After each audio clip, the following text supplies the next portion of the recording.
Okay, चला तर उद्या आपली हिस्ट्रीचा पहिला पेपर. हिस्ट्रीच्या पहिल्या पेपरमध्ये आपण त्याच्या सिलेबसच्या रिगार्डिंग, तुमच्या ज्या सिलेबसच्या रिगार्डिंग ज्या जे जे विचारलं होतं, जनरली आपण MCQ असतील किंवा डायग्राम सॉल्व असतील ते आपण बघितल्या की म्हणजे ज्या ट्री डायग्राम टाईप असतील त्या रिगार्डिंग आपण क्वेश्चन्स, त्या रिगार्डिंग आपण व्हिडिओज आपण आपल्या यूट्यूब चॅनलवर टाकलेला आहे, तुम्ही बघितला असावा.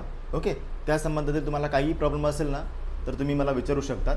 आज मी हे एक्सप्लेनेशन केल्यानंतर हिस्ट्रीवर आणि PS वर म्हणजे पॉलिटिकल सायन्सवर काय टेस्ट देणार आहे, ते तुम्ही टेस्ट मला सॉल्व करून पाठवायची. ओके, तर ठीक आहे. चला तर आज आपण बघणार आहोत की PS म्हणजेच पॉलिटिकल सायन्समधील working of the constitutions, working of the constitutions ह्या प्रश्नांची काही उत्तरे, जे की क्वेश्चन बँकचं एक्सप्लेनेशन असेल. बरोबर आहे. तर ठीक आहे. तर आपला काय दिलेला आहे, पहिला क्वेश्चन दिलेला आहे. तर पहिला क्वेश्चन आपण रीड करूयात. महाराष्ट्र, बघा, Maharashtra dash seats are reserve womans local self governing institutions.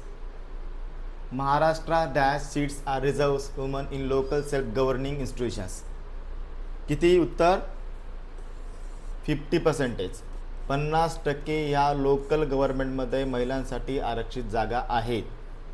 Okay, second question आहे आपला. सेकंड क्वेश्चन आहे which of the following laws created favourable environment for womens secure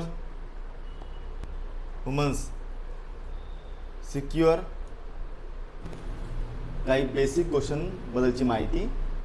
एक minute, sorry. Secure freedom and self development, कोणत्या act sir? याच्यामध्ये आपल्याला दिलेला आहे. Good. Number B dowry acts. Number B dowry acts.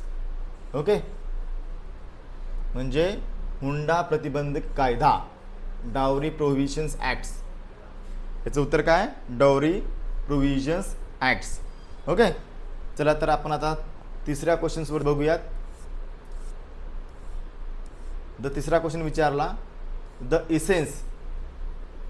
Essence of democracy is dash dash is dash dash decentralization of power. Right. काय? Decentralization of power. थर्डचा option काय? Decentralization of power. Okay. Fourth काय? Ensures transparency and accountability of government. Ensures transparency and accountability of governments. Which act are right to information acts? Which acts? Right to information acts. Okay. Right to information acts. Okay. त्यानंतरचा second question आहे आपला. Okay, आता या second question बद्दल आपण थोडंसं explanation बघणार आहोत. याच्यामध्ये आपल्याला विचारलं, state the following statement true or false, give the reason for your answers. Okay, true आणि फॉल्स ओळखायचं आहे. तर पहिला आहे Indian democracy is considered the largest democracy in the world. The option is true. पहिल्याचं उत्तर काय? Yes, Indian democracy the largest democracy in the world. बरोबर आहे. कारण काय? Indian constitution is suspended the literacy is the largest number of registered voter. म्हणजे खूप मोठ्या प्रमाणात रजिस्टर्ड वोटर असल्यामुळे ही सगळ्यात जास्त जगामध्ये सगळ्यात मोठी डेमोक्रेसी ठरते. Okay. Second one, secrecy in the working government has increase to right to information. False. याचं उत्तर असणार आहे false. Because right to information act RTI actually decrease the secrecy. Okay.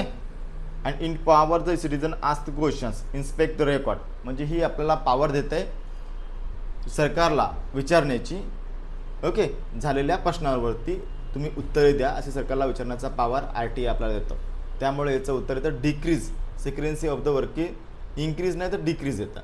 Right to information. Okay. Third one आहे, the nature of constitution is the seen a living documents. True. याचं उत्तर आहे true. because what the constitution is dynamic and flexible rather than rigid.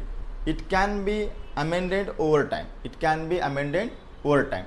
It's the reasons. Fourth one is decentralizations of powers is central democratic government. Central democratic governments is a true. The option is true. The option is true. Okay. Why? Because decentralization prevents the concentration of power is single authority and enable ordinary citizens participates in local self-governments. It forms the core foundation of participatory and inclusive to democracy. Inclusive to democracy. Then clear? म्हणजे तुम्हाला 7 मध्ये true आणि फॉल्सचे question समजले असावे. Okay. आता बघा explain the following concept. आपल्याला concept खालचे एक्सप्लेन करायचे आहेत ते आपण बघणार आहोत. Right base to approach. बघा पहिला what is mean by right base to approach. Right base to approach is a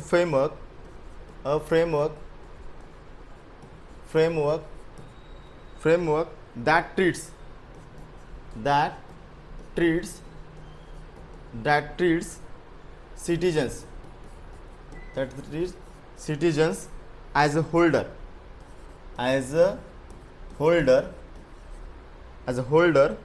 of rights rather than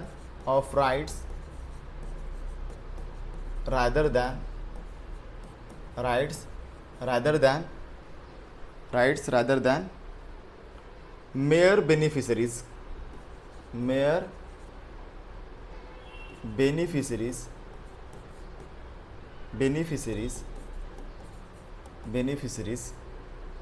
of government. ह्या संबंधितील तुम्हाला काय कन्सेप्ट दिले असतील ना स्कूलमध्ये तर तुम्ही आय थिंक त्या रिगार्डिंग तुम्ही लिहा. ओके. त्या रिगार्डिंग लिहा. म्हणजे मी थोडक्यात इथं माहिती तुम्हाला सांगतो फक्त. जन क्लिअर. पण लिहायचं तुम्हाला तुमच्या स्कूलच्या पद्धतीनेच लिहायचं आहे. लिहायचे तुम्हाला तुमच्या स्कूलच्या पद्धतीनेच आहे. ओके. अंडरस्टँड. आता सेकंड आपण बघणार आहोत ऑप्शन्समध्ये. याच्यामध्ये काय दिलेलं आहे? Right to informations. काय दिलेलं आपल्याला? Right to information. Right to information means what? Right to information means a legal right that allows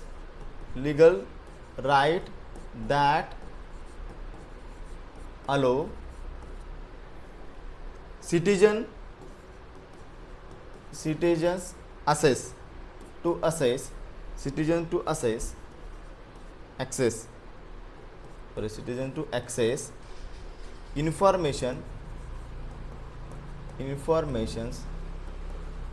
information held by public and government authorities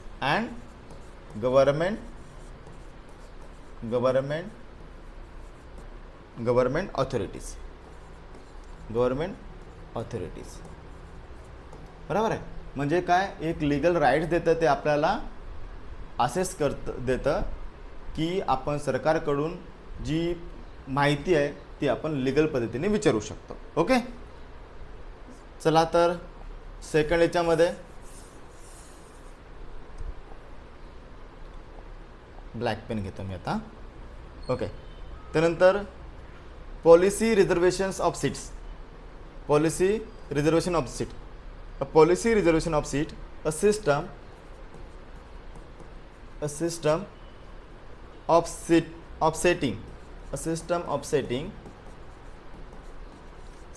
setting aside a percentage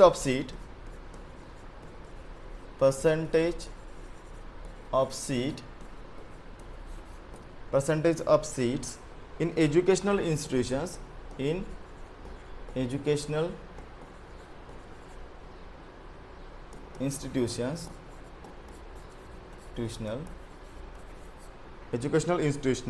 and government job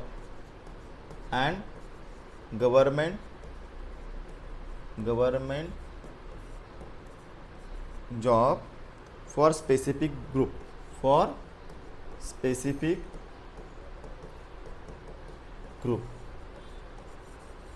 Is that clear?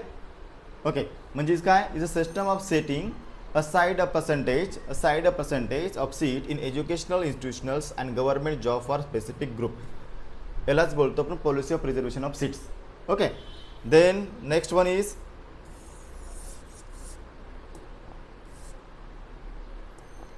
येतं prevention atrocities act. Prevention atrocities act.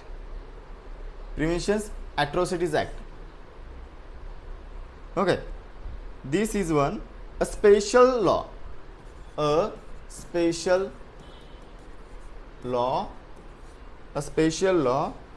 enacted to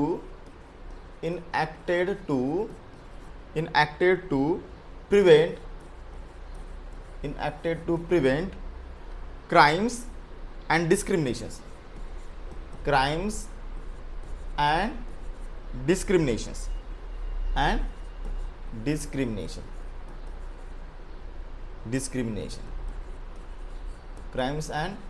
discriminations against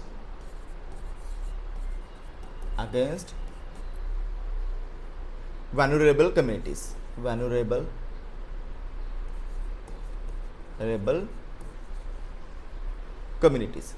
ज्या क्या दलित वगैरे communities आहेत त्यांना तो काय देतो, एक प्रिव्हेंट देतो, म्हणजे क्राईम आणि डिस्क्रिमिनेशन झाल्याबद्दल ॲट्रॉसिटीज ॲक्ट्स. जण क्लिअर. तर हे होतं explain for the concept right to approach, right to informations, policy of reservation seats and prevention acts. Okay, now आता आपण सेकंड बघणार आहोत, कंप्लीट टू ॲक्टिव्हिटी. खाली ॲक्टिव्हिटी दिलेली आहे, त्या ॲक्टिव्हिटी आपण बघणार आहोत. ओके, बघा या ठिकाणी आपल्याला ॲक्टिव्हिटी दिलेली आहे. आपण ॲक्टिव्हिटीबद्दल माहिती घेणार आहोत की ॲक्टिव्हिटी काय. पहिलं फीचर्स गुड गव्हर्नन्स. कोणते फीचर असतात? पहिलं अकाउंटेबिलिटी. कोणता? अकाउंटेबिलिटी.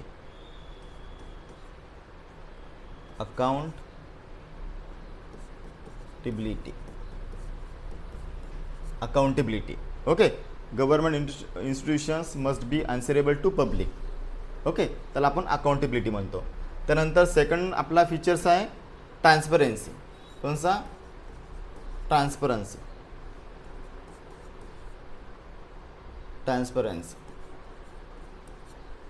Fourth one responsiveness.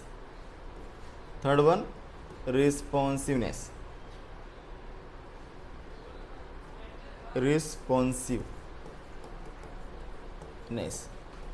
कोणता?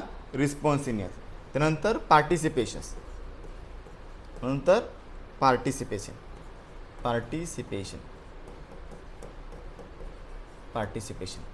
So this is the main features of good governance. Understand? Okay.